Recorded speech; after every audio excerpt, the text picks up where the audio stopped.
ബിസ്മില്ലാ അൽഹംദുലില്ലാ വസ്സലാത്തു വസ്സലാമു അലാ സയ്യിദിനാ മുഹമ്മദിൻ വബഊസ് റഹ്മത്തുൽ ലിൽ ആലമീൻ. റബ്ബി ഇശ്റഹ് ലി സദ്രി വയസ്സിർ ലി അംരി വഹ്ലുൽ ഉഖ്ദതം മിൻ ലിസാനി യഫ്ഖഹു ഖൗലി. അൽഹംദുലില്ലാ, ഈ നല്ലൊരു കമനീയമായ സദസ്സിൽ നിങ്ങളോട് അഭിസംബോധന ചെയ്യാൻ കിട്ടിയതിൽ ഞാൻ വളരെയേറെ സന്തോഷിക്കുന്നു. എനിക്ക് നിങ്ങളുമായി ഞാൻ സംസാരിക്കാൻ പോകുന്ന വിഷയം വിദേശ യൂണിവേഴ്സിറ്റികളുടെ കേരളത്തിൽ എന്തിന് ആവശ്യം വരുന്നു എന്ന വിഷയത്തിലേക്കാണ് നാം ഇവിടെ സൂചിപ്പിക്കുന്നത്. നമുക്കറിയാം, വിദേശ യൂണിവേഴ്സിറ്റികളുടെ ആവശ്യം വളരെയേറെ അത്യന്താപേക്ഷിതമാകുന്ന ഒരു സാഹചര്യത്തിലേക്കാണ് കേരള വിദ്യാഭ്യാസ ബോർഡിൻ്റെ നീക്കങ്ങൾ. കേരള വിദ്യാഭ്യാസ ബോർഡ് മാത്രമല്ല, ഇന്ത്യയിലെ മറ്റു സംസ്ഥാനങ്ങളിലെ വളരെയേറെ പ്രധാനപ്പെട്ട വിദ്യാഭ്യാസ സ്ഥാപനങ്ങളിൽ പോലും വിദ്യാർത്ഥികൾക്ക് അനുയോജ്യമല്ലാത്ത രൂപത്തിലുള്ള പല വിദ്യാഭ്യാസ രംഗങ്ങളും മുന്നോട്ട് വന്നുകൊണ്ടിരിക്കുകയാണ്. നാം ഇങ്ങനെയേറെ സാഹചര്യങ്ങളിൽ വളരെയേറെ ചിന്തിക്കേണ്ടതുണ്ട്. നമ്മുടെ മുസ്ലിം സമുദായത്തിനും മറ്റു മതര വിഭാഗത്തിനും എല്ലാവർക്കും യോജിക്കുന്ന രൂപത്തിലായിരിക്കണം നമ്മുടെ ഇന്ത്യയിലെ വിദ്യാഭ്യാസ സ്ഥാപനങ്ങൾ മുന്നോട്ട് പോകേണ്ടത്.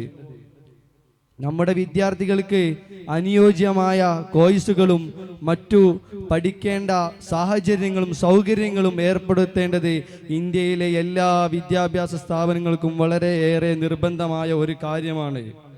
നാം ചിന്തിക്കണം, നമ്മുടെ കേരളത്തിലെ വിദ്യാർത്ഥികളും അതുപോലെ മുസ്ലിം സമുദായത്തിലെ പെൺകുട്ടികളടക്കം മറ്റു രാജ്യങ്ങളിലെ ആശ്രയിക്കുന്നതിൻ്റെ കാരണം എന്താണ്? ഇത് നാം വളരെയേറെ ചിന്തിക്കണം. നമ്മുടെ കേരളത്തിലെ ഈ ഭക്ഷ്യവകുപ്പ് മന്ത്രി ഈ വിഷയം വളരെയേറെ ചർച്ച ചെയ്യുകയാണ്.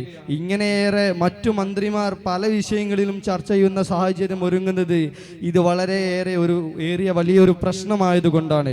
നാം ചിന്തിക്കണം, കേരളത്തിലെ മുസ്ലിം സമുദായത്തിലെ പെൺകുട്ടികളും മറ്റു വിദ്യാർത്ഥികളും പുറം രാജ്യങ്ങളിൽ പോയി എഞ്ചിനീയറിങ്ങും പുറം രാജ്യങ്ങളിൽ പോയി പല കോഴ്സുകളും പല സ്കോളർഷിപ്പുകളും തേടിക്കൊണ്ടു പോവുകയാണ്. അതിനൊക്കെ കാരണം എന്താണ്?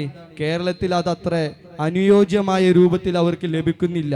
നമുക്കറിയാം, നമ്മുടെ കന്നഡ പോലത്തെ ഇങ്ങനത്തെ സംസ്ഥാനങ്ങളിൽ, കർണാടക തുടങ്ങിയ ഇങ്ങനത്തെ സംസ്ഥാനങ്ങളിൽ മുസ്ലിം പെൺകുട്ടികൾക്ക് യോജിക്കുന്ന രൂപത്തിലല്ല അവരെ പഠിപ്പിക്കുന്നത്. നമുക്കറിയാം, ഇന്ത്യയിലെ ചില വിദ്യാഭ്യാസ സ്ഥാപനങ്ങളിൽ അവർക്ക് തലമറയ്ക്കാൻ അവകാശം കൊടുക്കുന്നില്ല, ഹിജാബ് ധരിക്കാൻ സമ്മതിക്കുന്നില്ല. ഇതൊക്കെ ഈ പ്രശ്നത്തിലേക്ക് വളരെയേറെ ചൂണ്ടിക്കാണിക്കുന്ന വിഷയമാണ്. നാം ചിന്തിക്കണം, നമ്മുടെ മുസ്ലിം സമുദായത്തിന് ഇതുപോലത്തെ സാഹചര്യങ്ങളോട് ഒരിക്കലും യോജിച്ച് മുന്നോട്ട് സാധിക്കില്ല. നമുക്കറിയാം, ഇതിനെയൊക്കെ വിലയിരുത്തിക്കൊണ്ട് പണ്ഡിതന്മാർ ചില കോഴ്സുകൾ പുറത്തുപോയി പഠിക്കുന്നതിന് ഇസ്ലാമിൻ്റെ രൂപത്തിലാണെങ്കിൽ അതിനെ പ്രോത്സാഹിപ്പിക്കുന്നുണ്ട്. നമുക്കറിയാം, പുറത്തുപോയി പഠിക്കുന്നത് വെറുതെ ആവാൻ പാടില്ല എന്ന രൂപത്തിലാണ് നമ്മുടെ ഓരോ രക്ഷിതാക്കളും അവരുടെ വിദ്യാർത്ഥികളെ പുറത്തേക്ക് അയക്കുന്നത്. നമുക്കറിയാം, പുറത്തേക്ക് അയക്കുന്നത് ഗുണങ്ങളുമുണ്ട് ദോഷങ്ങളുമുണ്ട്. ഗുണങ്ങളായി നാം ചിന്തിക്കുന്നത് അവരുടെ ഭാവി അവർ നല്ല രൂപത്തിൽ രൂപപ്പെടുത്തുന്നു. എന്നാൽ ദോഷമായി കാണുമ്പോൾ അവർ ചിന്തിക്കുന്നത്, ദോഷമായി കാണുന്നത്, അവരെ മുമ്പിൽ എത്തുന്നത് എന്താണ്?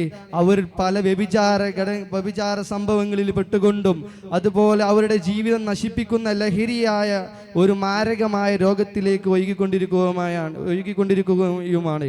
നമുക്കറിയാം, കേരളത്തിലെ ചില വിദ്യാർത്ഥികൾ ഇവിടുത്തെ സ്കൂളുകളിൽ റാഗിങ്ങും അതുപോലെ ലഹരിയുടെ പ്രശ്നങ്ങളുമായിട്ടും പുറം ലോകത്ത് പോയി പഠിക്കുന്നുണ്ട്.